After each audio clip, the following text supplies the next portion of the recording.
Assalamualaikum warahmatullahi wabarakatuh. Semua orang mendambakan tempat terakhir di surga, namun mencapainya bukanlah perkara mudah. Tantangan keimanan menghadang dengan segala kesulitannya. Terinspirasi dari kisah para sahabat Nabi Muhammad SAW yang diberkati dan diyakini mendapatkan tempat di surga oleh Allah Subhanahu wa Ta'ala. Mereka mengarungi ujian iman dan berjuang di jalan agama dengan tekad yang teguh. Salah satu sahabat, Abu Hurairah radhiyallahu anhu, meriwayatkan pesan Nabi SAW bahwa tak ada surga bagi yang belum beriman dan tak akan beriman sepenuhnya tanpa saling mencintai. Kebenaran itu tersirat dalam suatu amal yang, bila dilaksanakan, saling mencintai akan terwujud. Yakni, sebarluaskan salam di antara kalian. Tindakan mulia ini terekam dalam hadis yang diriwayatkan oleh Imam Muslim. Berikutlah deretan nama para sahabat Nabi yang memiliki jaminan surga dari Allah Subhanahu wa Ta'ala. Kisah pertama sahabat Nabi Muhammad SAW yang dijamin tempat di surga adalah Abu Bakar Al-Siddiq. Dia termasuk dalam ashabikunal awalun, yaitu kelompok orang pertama yang memeluk Islam. Abu Bakar juga selalu mendampingi Rasulullah dalam berdakwah dan menyebarkan agama Islam. Dia terkenal dengan tutur katanya yang lembut, kesabaran yang tinggi, dan sikap dermawan, yang bahkan membebaskan 70 budak. Rasulullah memberikan gelar Al-Siddiq kepada Abu Bakar yang berarti, yang selalu berkata benar. Abu Bakar juga setia menemani Rasulullah dalam perjalanan hijrah dari Mekah ke Madinah, meskipun menghadapi ancaman bahaya dari kaum kafir Quraisy yang ingin membunuhnya. Ketika Rasulullah sakit, dia menugaskan Abu Bakar sebagai imam salat. Ketika Rasulullah wafat, banyak sahabat yang terkejut dan tidak percaya, namun hanya Abu Bakar yang mengingatkan bahwa Rasulullah juga manusia dan akan meninggal seperti mereka. Setelah itu, Abu Bakar melanjutkan kepemimpinan sebagai khalifah pertama umat muslim. Saat menjadi khalifah, dia menghadapi berbagai tantangan, termasuk perang dengan pemberontak. Namun, Abu Bakar tetap teguh dalam memegang tuntunan agama dan memberikan teladan bagi umat muslim. Kisah sahabat Nabi berikutnya yang dijamin surga adalah Sayyidina Umar bin Khattab. Dedikasi besar Sayyidina Umar terhadap Islam mencirikan perjalanannya. Pada awal munculnya Islam di Mekah, dia punya niat untuk membunuh Nabi Muhammad SAW. Begitu mendengar saudarinya membacakan ayat-ayat Allah, kesadaran yang cerdas menyingsing dalam dirinya bahwa kata-kata tersebut bukan hasil karya manusia. Sebaliknya, Sayyidina Umar menghampiri Nabi Muhammad dengan tekad sadar untuk memeluk agama Islam. Setelah bergabung dengan Islam, dia menjadi pribadi yang penuh keberanian dan tak ragu mengangkat pedang demi membela kebenaran ajaran agama ini. Sayyidina Umar juga menjadi orang yang berani memberikan gagasan dan kritik kepada Rasulullah. Nabi Muhammad memberikan gelar Al-Faruq padanya, yang berarti pembeda antara benar dan salah. Kepemimpinan Sayyidina Umar sebagai khalifah semakin memperkuat keyakinannya akan keberadaan surga. Setelah wafatnya Abu Bakar, Sayyidina Umar mengambil alih sebagai khalifah. Sebagai pemimpin umat Islam, Umar bin Khattab menjalankan perannya secara totalitas. Dia menciptakan berbagai sistem baru untuk membangun masyarakat Islam dan memajukan kesejahteraan rakyatnya. Bahkan ketika wabah menyebar, Khalifah Umar mengorbankan dirinya dengan puasa agar rakyatnya bisa makan. Kepemimpinannya membawa agama Islam menyebar hingga mencakup sepertiga penduduk dunia. Utsman bin Affan radhiyallahu anhu, termasuk di antara sahabat Nabi Muhammad SAW yang dipastikan akan masuk surga. Beliau adalah bagian dari golongan as-sabiqun al-awwalun, yaitu kelompok pertama yang memeluk Islam. Setelah wafatnya Khalifah Umar bin Khattab, Utsman bin Affan radhiyallahu anhu menjadi khalifah ketiga. Meskipun kaya, Utsman radhiyallahu anhu dikenal sangat dermawan, berbicara dengan kata-kata yang baik, dan menyumbangkan harta besar untuk zakat, sedekah, dan infak. Di masa kepemimpinannya, Islam mengalami kemajuan pesat. Utsman membangun angkatan laut Islam pertama dan memperluas wilayah yang dikuasai umat Islam. Beliau juga mengumpulkan berbagai naskah Al-Quran yang berbeda dan menyusunnya menjadi satu naskah yang disepakati digunakan oleh umat muslim hingga saat ini. Selain itu, Utsman adalah sosok yang sangat peduli terhadap masalah sosial. Dia mewakafkan sumur-sumur agar masyarakat bisa minum dan menggunakan air saat menghadapi kekeringan. Bahkan hingga kini, sumur-sumur yang ia wakafkan masih ada dan berfungsi dengan baik. Sayyidina Ali, dalam karunia Allah, termasuk dalam golongan sahabat yang dijamin masuk surga. Sejak usia muda, beliau telah mempelajari Islam secara langsung dari Rasulullah Shallallahu Alaihi Wasallam. Kesetiaannya terhadap agama tak diragukan, karena tidak pernah sekalipun absen dari medan perang untuk membela Islam. Perjuangan Ali bin Abi Thalib dilakukan semata-mata karena Allah. Pada saat Rasulullah berhijrah, Sayyidina Ali dengan setia menyamar menjadi Nabi Muhammad Shallallahu Alaihi Wasallam dengan tidur di atas tempat tidur Rasulullah.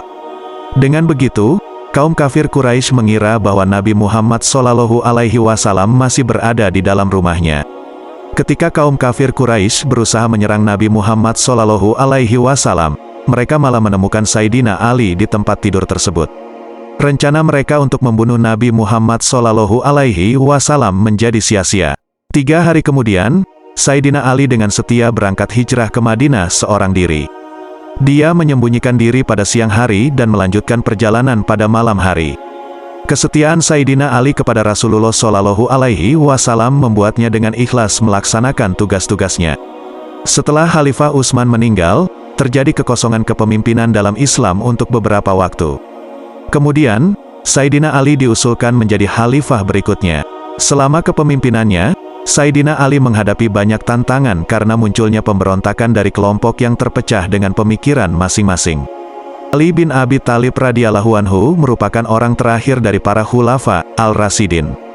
Sahabat Nabi berikutnya meskipun namanya tidak seterkenal seperti Sayyidina Abu Bakar atau Sayyidina Umar bin Khattab, Talha bin Ubaidillah dijamin masuk surga oleh Nabi Muhammad Shallallahu Alaihi Wasallam. Saat Islam muncul di Makkah, Talha dengan tegas menerima ajaran Rasulullah Shallallahu Alaihi Wasallam dan segera bergabung dengan Islam. Ia berjuang dengan penuh semangat dalam syiar dakwah Islam dan menjalankan tugas-tugas yang diberikan oleh Rasulullah Shallallahu Alaihi Wasallam. Rasulullah memberikan berbagai julukan kepada Talha, seperti Talha si baik hati, Talha si pemurah, dan Talha si dermawan. Pada perang Uhud, ketika kaum muslimin mengalami kelengahan dan Rasulullah hampir berada dalam bahaya, Talha dengan penuh kesetiaan melindungi Rasul hingga kehilangan jari-jarinya. Rasulullah Shallallahu Alaihi Wasallam pun pernah bersabda, "Barang siapa ingin melihat seorang syahid berjalan di muka bumi, maka hendaknya ia melihat Talha bin Ubaidillah." Inilah kesungguhan dan keikhlasan Talha dalam berjuang demi agama Islam, yang membuatnya disebut sebagai sahabat yang dijamin masuk surga oleh Nabi Muhammad Shallallahu Alaihi Wasallam, seperti dalam hadis riwayat Imam Tirmizi. Zubair bin Awam, sepupu Nabi Muhammad Shallallahu Alaihi Wasallam, termasuk dalam golongan orang-orang pertama yang memeluk Islam, yaitu Ashabi Kunal Awalun. Ia telah memeluk agama Islam sejak usia muda, tepatnya saat berusia 15 tahun. Dengan kesetiaan yang tak tergoyahkan, Zubair selalu berada di sisi dan melindungi Rasulullah dari ancaman bahaya. Rasulullah Shallallahu Alaihi Wasallam menyatakan bahwa Zubair bin Awam termasuk dalam para sahabat yang dijamin masuk surga. Dalam hadis yang diriwayatkan oleh Imam Muslim, Rasulullah bersabda, "Setiap nabi memiliki seorang penolong, dan penolongku adalah Zubair bin Awam, yang merupakan hawari, sahabatku." Abdurrahman bin Auf, seorang sahabat Nabi Muhammad Shallallahu Alaihi Wasallam, dikenal dengan kedermawanan yang luar biasa. Meskipun sebagai saudagar yang kaya, beliau dengan sukarela melimpahkan harta untuk membantu kaum muslimin. Ketika Abdurrahman mendengar Nabi Muhammad Shallallahu Alaihi Wasallam menyebut namanya sebagai salah satu sahabat yang akan masuk surga, tidak membuatnya sombong atau angkuh. Sebaliknya, beliau merasa cemas dan khawatir. Beliau bertanya pada dirinya sendiri, apakah pantas baginya untuk masuk surga, merasa rendah diri, dan merasa bukan siapa-siapa. Padahal, jasa-jasa besar Abdurrahman bin Auf dalam membangun Islam menunjukkan bahwa beliau pantas mendapatkan jaminan masuk surga. Sa'ad bin Abi Waqqas, seorang sahabat Nabi Muhammad Shallallahu Alaihi Wasallam, mendapatkan jaminan masuk surga. Sebagai keturunan Bani Zuhroh, orang tuanya dihormati oleh suku Quraisy dan penduduk Makkah. Sa'ad masih merupakan kerabat Nabi Muhammad Shallallahu Alaihi Wasallam melalui pamannya, Abdul Manaf, yang juga merupakan paman dari ibu Nabi Aminah binti Wahab. Ketika mendengar tentang hadirnya Islam di Makkah, Sa'ad dengan segera mendatangi Rasulullah untuk mengucapkan kalimat syahadat. Ia sangat mengenal Rasulullah dan memiliki keyakinan yang kuat terhadap agama Allah Subhanahu wa Ta'ala.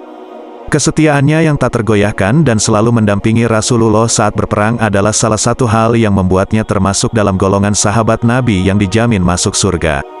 Tak hanya itu, Sa'ad bin Abi Waqqas juga sangat pandai memanah dan menjadi orang pertama yang melepaskan anak panah untuk membela Islam. Selain kesetiaannya terhadap agama, beliau juga sangat menyayangi ibunya dan merupakan seorang anak yang berbakti kepada kedua orang tuanya. Meskipun pada awalnya ibunya menentang keputusannya untuk memeluk Islam, Sa'ad tetap teguh mempertahankan agamanya dan tetap berlaku baik kepada ibunya yang berbeda kepercayaan. Satu lagi sahabat Nabi yang dijamin masuk surga, yaitu Abu Ubaidah bin Jarrah. Sosoknya lemah lembut namun tangguh seperti singa, terkenal amanah dan bertanggung jawab. Beliau termasuk dalam golongan ashabi kunal awalun, yang mengucapkan syahadat hanya 1 hari setelah Abu Bakar al-Siddiq. Dalam pertempuran Badar, Abu Ubaidah tak kenal takut saat menyusup ke pasukan musuh. Ia tak pernah absen dalam pertempuran untuk membela Islam dan setia mendampingi Nabi Muhammad SAW dalam segala situasi. Abu Ubaidah ikut dalam hijrah ke Habasyah bersama Rasulullah untuk mengajak masyarakat setempat memeluk Islam. Setelah wafatnya Rasulullah, Abu Ubaidah masuk dalam kandidat calon khalifah bersama Abu Bakar dan Umar bin Khattab. Bahkan ketika Sayyidina Umar menjadi khalifah, ia sangat mengharapkan Abu Ubaidah sebagai pengganti kepemimpinan Islam. Namun takdir berkata lain, Abu Ubaidah meninggal dunia karena terjebak dalam wabah penyakit. Namun demikian, kiprah Abu Ubaidah sebagai sahabat Nabi yang setia dan penuh dedikasi dalam membela Islam telah memberikan jaminan bahwa ia termasuk dalam golongan sahabat yang dijamin masuk surga. Zaid bin Haritsah, seorang sahabat Nabi, memiliki peran penting dalam asal-usul turunnya ayat tentang anak angkat. Awal cerita bermula ketika Zaid diculik saat pergi dengan ibunya ke kampung halamannya. Ia diserang dan menjadi budak para penawan. Sang ibu mencari keberadaan Zaid dengan harapan menemukannya hidup atau telah tiada. Setelah lama merasa khawatir, sang ibu akhirnya mendapat kabar bahagia bahwa Zaid masih hidup dan tinggal di Mekah bersama Rasulullah SAW. Rasulullah kemudian mengangkat Zaid sebagai anak angkat. Saat sang ibu datang ke Madinah dengan membawa uang untuk menebusnya, Rasulullah memberi Zaid pilihan untuk tetap bersama Nabi atau ikut pulang bersama ibunya.